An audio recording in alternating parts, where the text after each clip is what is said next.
Hello, അസ്സലാമു അലൈക്കും. അപ്പോൾ ഇന്ന് എണ്ണയിലൊന്നും മുക്കി പൊരിക്കാതെ വളരെ കുറഞ്ഞ സമയത്തിൻ്റെ ഉള്ളിൽ തന്നെ റെഡിയാക്കി എടുക്കാൻ പറ്റിയിട്ടുള്ള ഒരു ഇഫ്താർ സ്നാക്കിൻ്റെ റെസിപ്പിയാണ്. അപ്പോൾ നമുക്ക് നേരെ വീഡിയോയിലോട്ട് പോവാം. ആദ്യം നമുക്കിതിലേക്ക് ചെറിയൊരു ഫില്ലിങ് റെഡിയാക്കി എടുക്കണം. അപ്പോൾ അതിനായിട്ട് ഞാനൊരു പാൻ സ്റ്റവിലേക്ക് വെച്ച് കൊടുത്തിട്ടുണ്ട്. അതിലേക്ക് 1 ടേബിൾ സ്പൂൺ വെളിച്ചെണ്ണ ചേർത്ത് കൊടുക്കാം. ഇനി ഇതിലേക്ക് അത്യാവശ്യം വലുപ്പത്തിലുള്ള ഒരു സവാള നല്ല ചെറുതായിട്ട് തന്നെ ഒന്ന് കട്ട് ചെയ്തെടുത്തിട്ടാണ് ചേർത്ത് കൊടുത്തിട്ടുള്ളത്. ഞാനിപ്പോൾ അവിടെ ചോപ്പറിലിട്ടിട്ടാണ് കേട്ടോ ചോപ്പ് ചെയ്തെടുത്തിട്ടുള്ളത്. അപ്പോൾ അധികം കട്ടിയില്ലാത്ത രീതിയിൽ അരിഞ്ഞെടുത്താലും മതി. ഇനി ഇതിലേക്ക് ഒരു പച്ചമുളക് ചെറുതായിട്ട് അരിഞ്ഞെടുത്തതും 1/2 ടീസ്പൂൺ ഇഞ്ചി വെളുത്തുള്ളി പേസ്റ്റ് കൂടെയാണ് ചേർത്ത് കൊടുത്തിട്ടുള്ളത്. രണ്ടും 1/4 ടീസ്പൂൺ വീതം ചേർത്ത് കൊടുത്താൽ മതി. അപ്പോൾ ഞാനിത് ഒരുമിച്ച് പേസ്റ്റ് ആക്കി എടുത്തതുകൊണ്ടാണ് 1/2 ടീസ്പൂൺ ചേർത്ത് കൊടുത്തിട്ടുള്ളത്. ഇനി ഇതിലേക്ക് ആവശ്യത്തിനുള്ള ഉപ്പും കൂടെ ചേർത്ത് കൊടുത്ത് നമ്മുടെ ഉള്ളിയൊന്ന് നല്ല പോലെ ഒന്ന് വഴറ്റിയെടുക്കാം. അപ്പോൾ നമ്മുടെ ഉള്ളിയൊക്കെ ഇവിടെ ഏകദേശം നല്ലപോലെ വാടി വന്നിട്ടുണ്ട്. പിന്നെ അതിലേക്ക് ഒരു തണ്ട് കറിവേപ്പിലയും കൂടെ ചേർത്തൊന്ന് മിക്സ് ചെയ്തെടുത്തതിന് ശേഷം നമുക്കിതിലേക്ക് മസാലപ്പൊടികൾ ചേർത്ത് കൊടുക്കാം. അപ്പോൾ ആദ്യം തന്നെ ഞാനിതിലേക്ക് ഒരു 1/4 ടീസ്പൂൺ മഞ്ഞൾപ്പൊടിയാണ് ചേർത്ത് കൊടുത്തിട്ടുള്ളത്. അപ്പോൾ ഇതിലേക്ക് ഞാൻ ഒരുപാട് മസാലപ്പൊടികളൊന്നും ചേർത്ത് കൊടുക്കണില്ല കേട്ടോ. അപ്പോൾ വളരെ കുറഞ്ഞ അളവിൽ പൊടികൾ മാത്രമാണ് ചേർത്ത് കൊടുക്കുന്നത്. ഇനി ഇതിലേക്ക് 1/2 ടീസ്പൂണിനടുത്ത് മുളക് പൊടിയും ഒരു 1/4 ടീസ്പൂൺ ചിക്കൻ മസാലയും കൂടെ ചേർത്ത് കൊടുത്ത് നല്ലപോലെ ഒന്ന് മിക്സ് ചെയ്തെടുക്കാം. അപ്പോൾ ഇനി ചിക്കൻ മസാല ഇല്ലാന്നുണ്ടെങ്കിൽ ഗരം മസാല ചേർത്ത് കൊടുത്താലും മതി. അപ്പോൾ ഗരം മസാല മാത്രമാണ് ചേർത്ത് കൊടുക്കുന്നതെങ്കിൽ ഇതിലേക്ക് ഒരു 1/4 ടീസ്പൂൺ മല്ലിപ്പൊടി കൂടെ ചേർത്ത് കൊടുക്കാം. മസാലയുടെ ഒരു പച്ചക്കുത്തലൊക്കെ ഒന്ന് പോയി കിട്ടുന്നത് വരെ നല്ലപോലെ ഒന്ന് മിക്സ് ചെയ്തെടുത്തതിന് ശേഷം ഇതിലേക്ക് വേവിച്ചെടുത്തിട്ടുള്ള 1 കപ്പ് ചിക്കനും കൂടെ ചേർത്ത് കൊടുക്കാം. അപ്പോൾ ഈ ഒരു ചിക്കൻ ഫ്രൈ ചെയ്തിട്ടും ചേർത്ത് കൊടുക്കാം കേട്ടോ. അപ്പോൾ ഞാനിതിവിടെ ഉപ്പും മഞ്ഞളും കൂടെ ചേർത്തിട്ടൊന്ന് വേവിച്ചെടുത്തതിന് ശേഷം ചെറിയ കഷ്ണങ്ങളാക്കിയിട്ടാണ് ഇതിലേക്ക് ഇപ്പോൾ ചേർത്ത് കൊടുത്തിട്ടുള്ളത്. ഇനി ഇതിലേക്ക് നമുക്ക് കുറച്ച് മല്ലിയില കൂടെ ചേർത്ത് കൊടുക്കാം കേട്ടോ. അപ്പോൾ ഇതും കൂടെ ചേർത്ത് നല്ലപോലെ ഒന്ന് മിക്സ് ചെയ്തെടുത്തതിന് ശേഷം ഇതിലേക്ക് 1 ടീസ്പൂൺ ടൊമാറ്റോ കെച്ചപ്പാണ് ചേർത്ത് കൊടുക്കുന്നത്. അപ്പോൾ അത് ഓപ്ഷനിലാണ് കേട്ടോ. ഇഷ്ടമുണ്ടെങ്കിൽ മാത്രം ചേർത്ത് കൊടുത്താൽ മതി. ചേർത്ത് കൊടുക്കുന്ന സമയത്ത് കുറച്ചും കൂടെ നല്ല ഒരു ടേസ്റ്റാണ് നമ്മുടെ ഈ ഒരു ഫില്ലിങ്ങിന് കിട്ടുക. അപ്പോൾ 1 ടീസ്പൂണാണ് ഞാനിവിടെ ചേർത്ത് കൊടുത്തിട്ടുള്ളത്. അപ്പോൾ അത് എല്ലാ ഭാഗത്തേക്കും എത്തുന്ന രീതിയിൽ നല്ലപോലെ ഒന്ന് മിക്സ് ചെയ്തെടുത്ത് കഴിഞ്ഞിട്ടുണ്ടെങ്കിൽ നമുക്കിതിൻ്റെ ഫ്ലെയിം ഓഫ് ചെയ്ത് കൊടുക്കാം.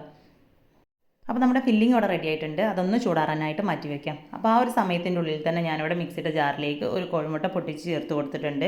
ഇനി ഇതിലേക്ക് തന്നെ 1 കപ്പ് മൈദ ചേർത്ത് കൊടുക്കാം. ഇനി ഇതിലേക്ക് കുറച്ച് ഉപ്പ് ചേർത്ത് കൊടുക്കാം. നമ്മൾ മസാലയിൽ ഓൾറെഡി ഉപ്പ് ചേർത്ത് കൊടുത്തതാണ്. അപ്പോൾ നമ്മുടെ ഈ ഒരു ബാറ്ററിലേക്കുള്ള ഉപ്പ് മാത്രമാണ് നമുക്ക് ഇതിലേക്ക് ആവശ്യമായിട്ടുള്ളൂ. അപ്പോൾ അതുകൊണ്ട് തന്നെ വളരെ കുറഞ്ഞ അളവിൽ മാത്രം ചേർത്ത് കൊടുത്താൽ മതി കേട്ടോ. പിന്നെ ഇതിലേക്ക് നമ്മൾ മൈദ എത്രയാണോ എടുത്തിട്ടുള്ളത് ആ ഒരു സെയിം കപ്പിൽ തന്നെ 1 കപ്പ് വെള്ളവും കൂടെ ഇതിലേക്ക് ഒഴിച്ച് നല്ലപോലെ ഒന്ന് മിക്സിയിൽ അടിച്ചെടുക്കാം. അപ്പോൾ ഈ ഒരു തിക്കിലാണ് കേട്ടോ നമ്മുടെ ബാറ്റർ ഇവിടെ കിട്ടിയിട്ടുള്ളത്. അപ്പോൾ ഈ ഒരു മിക്സിയുടെ ജാറിലേക്ക് തന്നെ ഒരു 2 ടേബിൾ സ്പൂൺ വെള്ളവും കൂടെ ചേർത്ത് ഞാൻ ഒന്നും കൂടെ അടിച്ചെടുത്ത് അതും കൂടെ ഇതിലേക്ക് ഒഴിച്ച് കൊടുത്തിട്ടുണ്ട്. അപ്പോൾ അത് നമ്മുടെ ഈ ഒരു ലൂസിൽ തന്നെയാണ് കേട്ടോ കിട്ടേണ്ടത്. നല്ല കറക്റ്റായിട്ട് തന്നെയാണ് ഇപ്പോൾ കിട്ടിയിട്ടുള്ളത്. ഒരുപാട് ലൂസായിട്ട് പോകരുത്, എന്നാൽ ഒരുപാട് തിക്കായിട്ട് നമ്മുടെ ബാറ്റർ ഉണ്ടാവരുത്. ഇനി നമുക്ക് ഇത് വെച്ചിട്ട് ആദ്യം ഒരു ദോശ റെഡിയാക്കി എടുക്കണം. അപ്പോൾ അതിനായിട്ട് ഞാൻ അതുപോലൊരു പാനാണ് എടുത്തിട്ടുള്ളത്. അപ്പോൾ പാനിലേക്ക് കുറച്ചൊന്ന് ഓയിൽ സ്പ്രെഡാക്കി കൊടുത്തതിന് ശേഷം നമ്മുടെ മാവ് ഇതിലേക്ക് ഒഴിച്ചു കൊടുക്കാം. അപ്പോൾ ഒരുപാട് കട്ടിയിൽ മാവ് ഒഴിച്ച് കൊടുക്കരുത് കേട്ടോ. അപ്പോൾ ഒരു പാകത്തിന് നോക്കിയിട്ട് നിങ്ങൾ മാവ് ഒഴിച്ച് കൊടുത്താൽ മതി. ശേഷം എല്ലാ ഭാഗത്തേക്കും ഒന്ന് റൗണ്ട് ചെയ്ത് ഒന്ന് ലെവലാക്കി എടുത്തതിന് ശേഷം ഇതിനൊന്ന് കുക്ക് ചെയ്തിട്ടെടുക്കാം കേട്ടോ. അപ്പോൾ ആ ദോശയൊക്കെ ഒന്ന് വെന്ത് വന്നതിന് ശേഷം നമ്മൾ റെഡിയാക്കി എടുത്തിട്ടുള്ള മസാല ഇതിൻ്റെ ഒരു സൈഡിലായിട്ട് വെച്ച് കൊടുക്കാം. എല്ലാ ഭാഗത്തേക്കും വെച്ച് കൊടുക്കരുത്. അതിൻ്റെ ഒരു സൈഡിലായിട്ടാണ് വീഡിയോയിൽ കാണിക്കുന്നത്. ഇതേ ഒരു രീതിയിലാണ് കേട്ടോ വെച്ച് കൊടുക്കേണ്ടത്.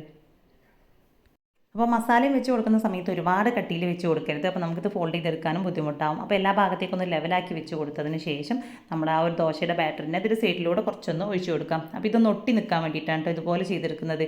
ഇനി മറ്റേ സൈഡ് ഇതേപോലെ തന്നെ നമുക്ക് ഒന്ന് മടക്കിയെടുക്കാം കേട്ടോ. ഇനി ഈ ഒരു സൈഡ് ഭാഗമൊക്കെ നല്ലപോലെ ഒന്ന് പ്രസ് ചെയ്ത് കൊടുത്താൽ തന്നെ നല്ല രീതിയിൽ അതോടെ ഒട്ടിക്കിട്ടും. പിന്നെ പുറത്തോട്ടൊന്നും നമ്മുടെ ഫില്ലിങ് വരില്ല. അപ്പോൾ അത് കറക്റ്റായിട്ട് സൈഡൊക്കെ ഒട്ടിച്ചെടുത്തതിന് ശേഷം ഇനി അടുത്തതായിട്ട് മറ്റേ സൈഡിലൂടെ നമുക്ക് ഒന്നും കൂടെ ഒന്ന് ഓയിൽ സ്പ്രെഡാക്കി കൊടുത്തതിന് ശേഷം നമ്മുടെ ബാറ്റർ ഒഴിച്ച് കൊടുക്കാം.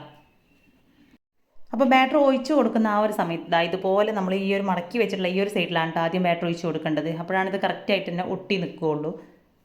അപ്പോൾ ഇതിൻ്റെ ഈ ഒരു ഹാഫ് ഭാഗം മാത്രമാണ് ഇപ്പോൾ മാവ് ഒഴിച്ച് കൊടുത്തിട്ടുള്ളത്. അതെല്ലാ ഭാഗത്തേക്കും ഒന്ന് ലെവലാക്കിയിട്ടെടുക്കാം.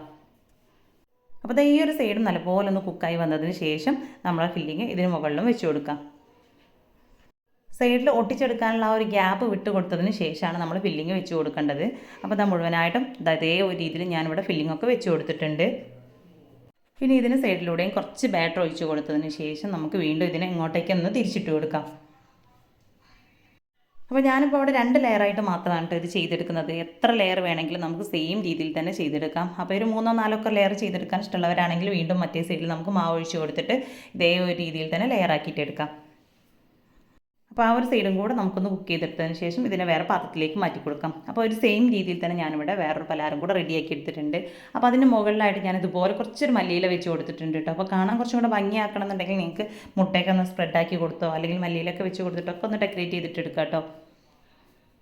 അപ്പോൾ വളരെ സിമ്പിളാണ് ഇത് റെഡിയാക്കി എടുക്കാനായിട്ട്. അതുപോലെ തന്നെ നല്ല ഹെൽത്തിയാണ്. നമ്മളിതിലേക്ക് ഒരുപാട് ഓയിലോ കാര്യങ്ങളോ ഒന്നും ചേർത്ത് കൊടുക്കുന്നില്ല. നമ്മൾ ആ ഒരു മസാല വഴറ്റിയെടുക്കാനുള്ള എണ്ണ മാത്രമാണ് ഇതിലേക്ക് ചേർത്ത് കൊടുത്തിട്ടുള്ളൂ. ഇനി നമുക്കിതിനെ ഇഷ്ടമുള്ള രീതിയിൽ കട്ട് ചെയ്തിട്ടെടുക്കാം. അപ്പോൾ ഇതുപോലെ നല്ല ലെയറായിട്ടാണ് കേട്ടോ നമ്മുടെ ഈ ഒരു പലഹാരം കിട്ടുന്നത്. അപ്പോൾ മൊഞ്ചത്തി മുടക്ക് എന്നുള്ള പേരിൽ ഇൻസ്റ്റാഗ്രാമിലൊക്കെ നല്ല വൈറലായിട്ടുള്ള ഒരു ഐറ്റം തന്നെയാണിത്. അപ്പോൾ നല്ല അടിപൊളി ടേസ്റ്റ് തന്നെയാണ്.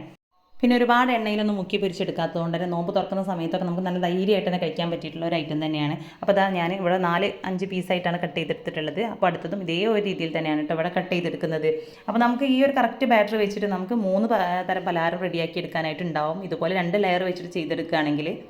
അപ്പോൾ ഇതുപോലെ തന്നെ എണ്ണയിൽ അധികം മുക്കി പൊരിക്കാത്ത രീതിയിലും അതുപോലെ തന്നെ വീട്ടിലുള്ള ചേരുവകൾ മാത്രം ചേർത്തുകൊണ്ടൊക്കെ റെഡിയാക്കി എടുക്കാൻ പറ്റുന്ന ഒരുപാട് ഇഫ്താർ സ്നാക്കിൻ്റെയും ഒരുപാട് ഇഫ്താർ ഡ്രിങ്കിൻ്റെ റെസിപ്പിയൊക്കെ നമ്മുടെ ചാനലിൽ അപ്ലോഡ് ചെയ്തിട്ടുണ്ട്. അപ്പോൾ കാണാത്തവരുണ്ടെങ്കിൽ ജസ്റ്റ് അതൊക്കെ ഒന്ന് പോയിട്ട് കണ്ടു നോക്കുക കേട്ടോ. അപ്പോൾ ഈ ഒരു വീഡിയോ നിങ്ങൾക്ക് ഇഷ്ടമായിട്ടുണ്ടെങ്കിൽ ലൈക്ക് ചെയ്യുക. അതുപോലെ തന്നെ നിങ്ങളുടെ അഭിപ്രായങ്ങളൊക്കെ കമൻറ്റായിട്ട് അറിയിക്കുക. പിന്നെ ഇപ്പോൾ നോമ്പായതുകൊണ്ട് തന്നെ നമ്മൾ വീഡിയോ അപ്ലോഡ് ചെയ്യുന്ന സമയത്തിലൊക്കെ ചെറിയൊരു ചേഞ്ച് ഉണ്ട്. ഇപ്പോൾ 2 മണിക്കാണ് നമ്മൾ വീഡിയോ അപ്ലോഡ് ചെയ്യുന്നത്. അപ്പോൾ ഇൻഷാല്ലാ നോമ്പൊക്കെ കഴിഞ്ഞിട്ട് നമ്മൾ കറക്റ്റ് ആ ഒരു 4 മണി ടൈമിൽ തന്നെ വീഡിയോ അപ്ലോഡ് ചെയ്യുക.